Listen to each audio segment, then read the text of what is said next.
So, in this chapter, you talk a bit about a trip to California with a man to help him pick up a van. Can you share this experience with us? The man, you said, bailed you out of jail, and then you owed a favor to him, and that was to go pick up the van? Well, yes, to pick up the van and to have sexual intercourse and we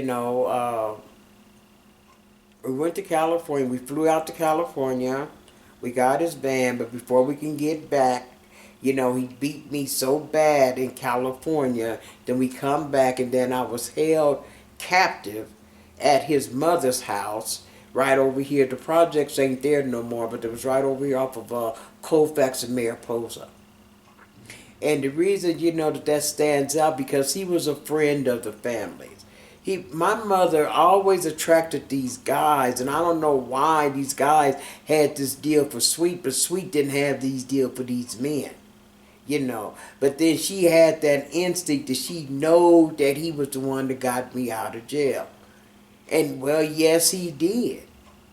All they had to do was pay the darn cab fare, which my grandmother absolutely refused to pay, and my mother wasn't at home at the time, and that's why I went to jail. Okay.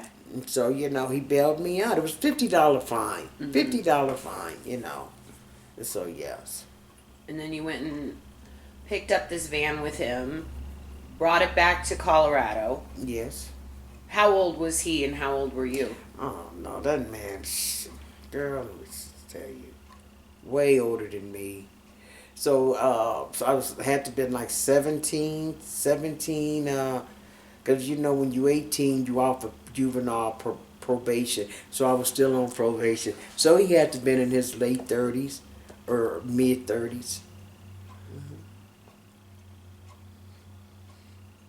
Okay. After the California experience, you ended up back over at 2848 Race Street. Then, when you were 19, you became pregnant again from the same older man who you were pregnant from at 15. Tell us what happened after your mother visited you and your newborn son Coco in the hospital. She said, oh God, the way these questions are. She come to visit, and she said that she needed the key to go to the house to get the layette that she had bought for him, which she did. She bought him a little outfit to bring home from the hospital, and so she went in my apartment, and instead of getting the layette to bring it back to me to bring Coco home, she stole my rent money. She took my rent money. That's what happened.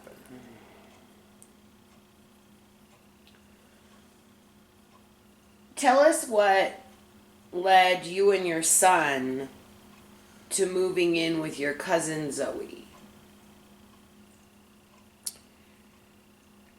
I didn't want to be at Ray Street, and she had a basement, and I offered to pay rent, and also, these jobs, I had a part-time job at the time, janitorial service, but she had offered to, I could stay in her basement for rent, and to pay rent for me and my son, and so that's what happened. But it didn't last a month, and the reason it didn't last is because I brought a guy to her house, and she happened to come downstairs to see this guy, and she told me I had to go. And on this deal, I couldn't understand it because I brought a man in there over her girls. Well, damn, every time you turn around, she got a different man over her girls. So what made her so different than me? But then me and Coco was left, to go back to Ray Street. It's the only home that I had. Wisconsin was Ray Street. It was the homestead. Mm-hmm.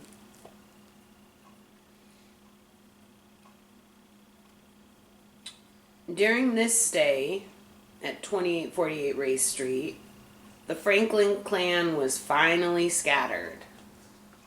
What happened? right. What happened there is that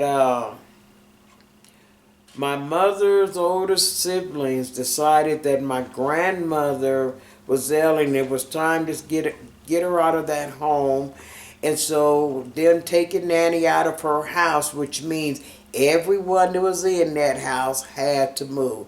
So people moved out of that house. So people were scattered, and I'm talking about from the one that had her and her son. Uh, well, I don't know if we talked about that yet, but Nanny's great grandson, and then Coco, my son, and then it was Sweet, and then it was Andre, and then I had an older cousin. I think at this time he might have been in jail, but the bottom line, everybody had to go. Because people would just have kids and people would just move in at nannies. And this house just became like this. I guess I ain't gonna call it the nursery rhyme of Mother Goose, but it was just everybody was there, but we were all related, you know. Okay. After your aunt and uncle closed down 2848 Race Street, you moved into a Section 8 housing development with your son. But others followed you. Who followed and what happened? Well, it's strange that you would say that because when I think about it, when other people went, Casper ran away at 14. So she was with her husband. She was married by this time, or on her way to being married. And so the other people went their separate ways. And so who's left? Andre and Sweet, homeless, nowhere to go. So where they come to? My place. They come to my house. And what I do, I let them in. Why? I don't know, but that's what you do with family. Mm-hmm. Tell us a little bit about how Sweets and Andre disrespected that home of yours and your son's. With the gambling and the drinking. With the gambling and just bringing people there, Because regardless of what you read in that book, I'm struggling to say this. I'm in a 12-step program. And I only wanted to do right, and at this time, honestly, I was not practicing the 12 steps. But I had a son, and I just wanted me and my boy. I didn't want my son to be exposed to the life, with the gambling and the manipulating the system, Sweet in her money-making schemes and attracting attention and attracting other people that, wanted, make a few dollars. So that's what happened. And Andre stole your son's TV that you bought for him. Oh, yes. That was at a different address, but that happened. That was part of it. Because from this house, which was only like a couple of months, because they a couple of years, because they sold it to right now, where the house used to be, is the big old hospital over here off of 20th and Franklin, and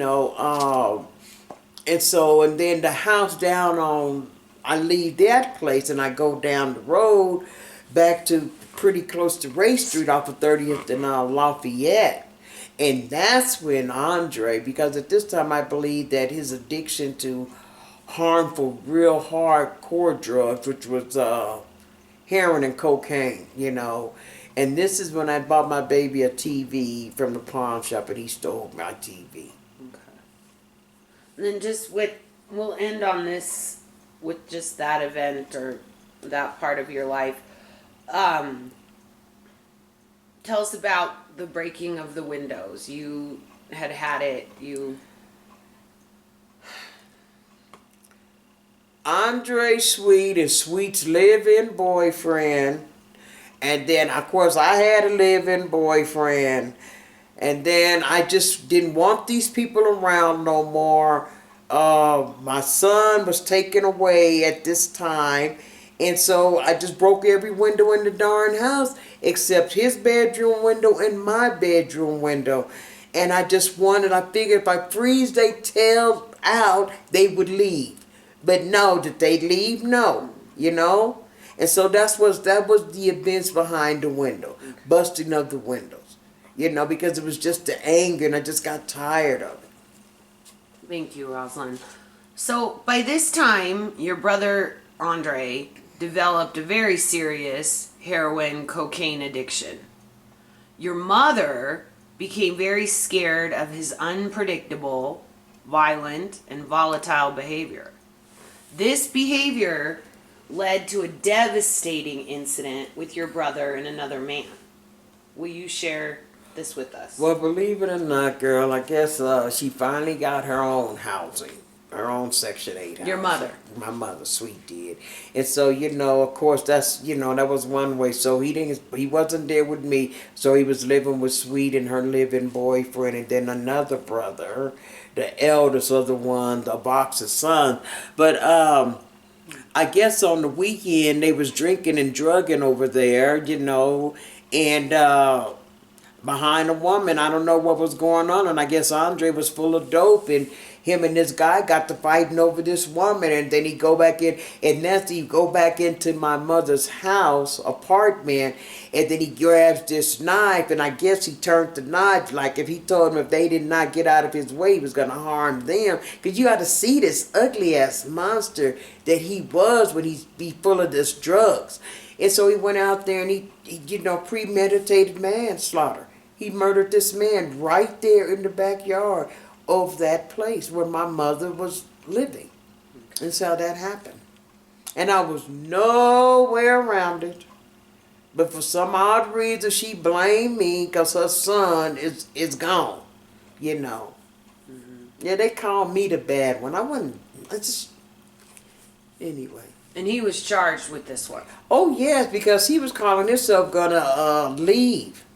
And he did get as far as the as the bus station, you know, but then he was going to the airport. And then the police, my mother told the police where he was because he had got him a ticket to Kansas City. And that's how he was arrested.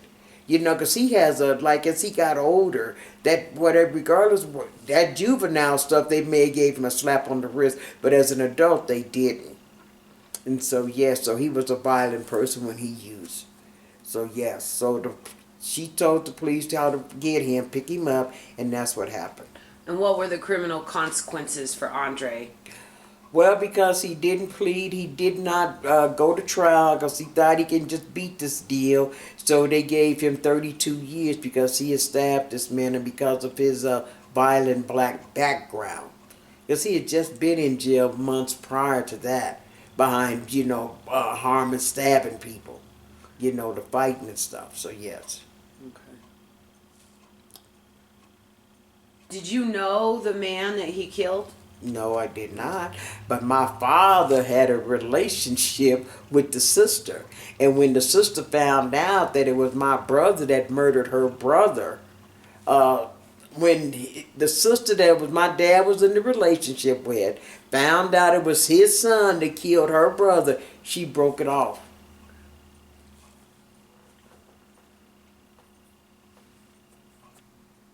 Your mother has now passed away. Have you forgiven her? Oh, God. When was that? 1990, January of 1990 is when we buried her. And all of these years, 2018 is when I actually do this 12-step program. I was working with a closed mouth friend, and it was suggested that I write a letter.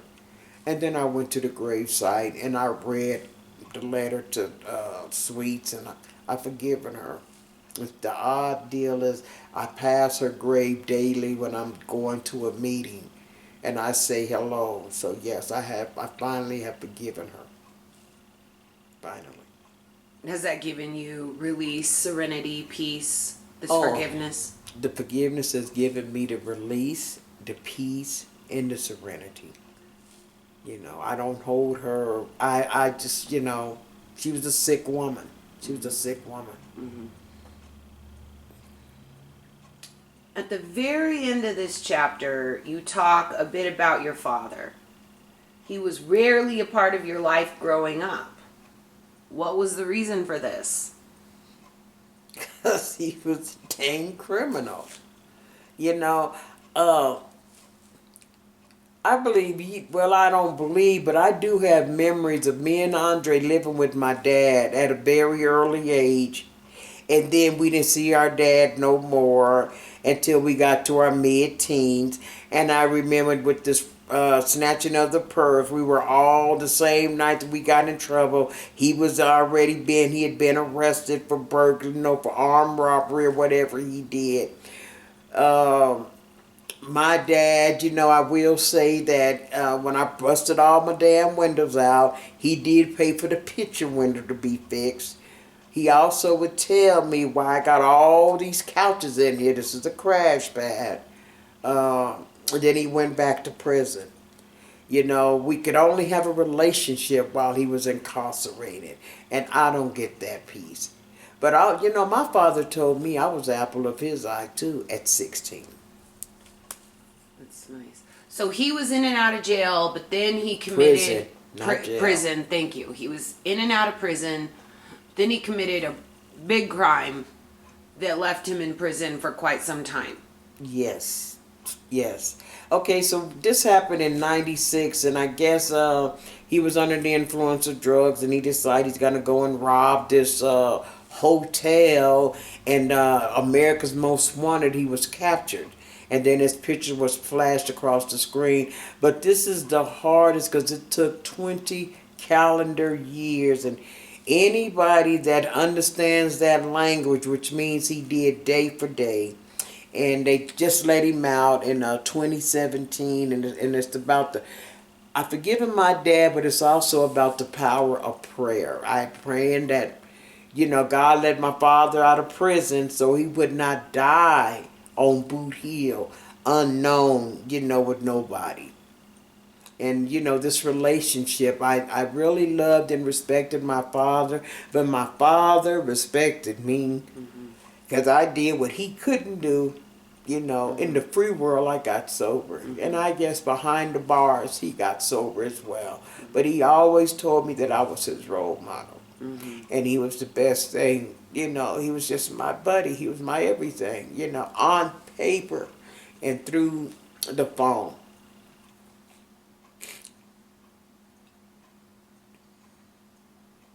So, I want to talk, that's pretty interesting, to me about this. So he committed this crime at the Best Western? No, it was called the Doubletree. I think it was the Doubletree, but it was... Was it an armed robbery? Yes, it was. It was. And it happened right here right here in my neighborhood, right off of Quebec Street. And that was like in 90, like I said, I was living out in Lakewood when this happened. So it was in 95 when he did this deal. And then when did he get caught? His face went up onto America's Most Wanted, the TV show? Yes. America's Most Wanted. And I guess it was, just the violence of it. I don't know. But my dad has this darn, this rap sheet, and then it's about him being an armed robber. So I guess being armed violence, with the intent to harm people if you got a darn weapon, correct? And so yes, he made it to the America's Most Wanted. How long after the crime did they catch him? I'm not for sure, but it was shortly after. Because he was arrested. And when you ain't got no money and you got this high ass bond and ain't nobody bonding you out, because the wife was tired of it, this quote unquote wife of his. So she just left him there. She just left him there. And so he just did jail and he just went to prison. And how much time? Well, he went from 95 to 2000, and when they let him out, because the only way they let his tail out is because he had the stages. He had 4 strokes back to back, and then plus he had dementia, and so they let him out. So he was no harm to nobody. You know, if his mind had just went, he could not harm nobody.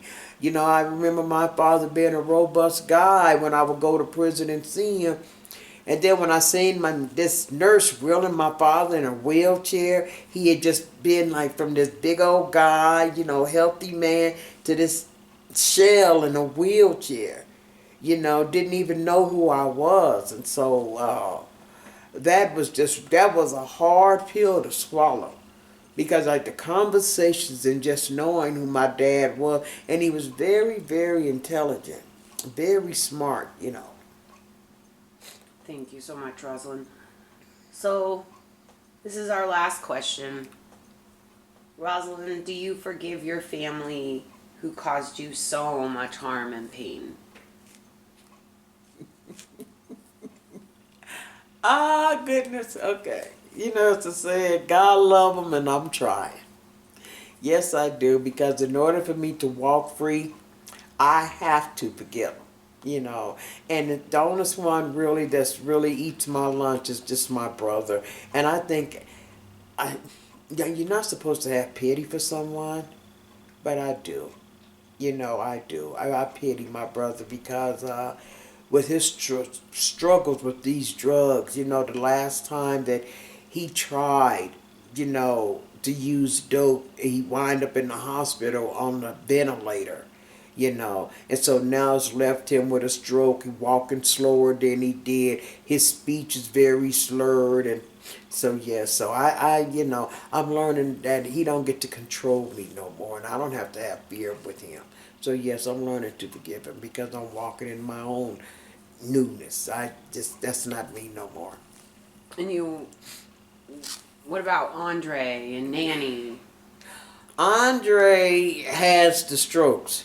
Okay. Nanny been gone. My mom died in January and Nanny died of November of that same year. Okay. You know, I will always have high regards for my grandmother because it started with my big daddy, the house, but it was Nanny that sustained the house. And it was Nanny just gave me some life lessons, you know. And then she was just old. She was just old. She never brought no harm to me, you know. And then I was thinking this morning, did I ever strike her or did I ever curse her? You know, and honestly, I can say I never did strike or try to hit my grandmother or curse my grandmother, you know. So I don't know, maybe that was a thing that I got from my big daddy, you know. But yeah, you don't bite the hand that feeds you. And she certainly, yeah, my nanny. Okay. Thank you just so love her. much. And then just what is forgiveness, just at the end? What is forgiveness for all of these family members You know, done for you? The forgiveness, what it's done for me, is giving me freedom. The forgiveness, I don't have to hold on to grudges because the more that I hold on, blocking the sunlight. I am blocking God's greater good for my life. And I recognize that those people were sick, spiritually sick. You know, I was sick, you know, but they were spiritually sick. And so this the power of forgiveness is about the freeing of the soul. And it's about walking in this freeness, you know. So yeah, so forgiveness is huge. Huge. Huge.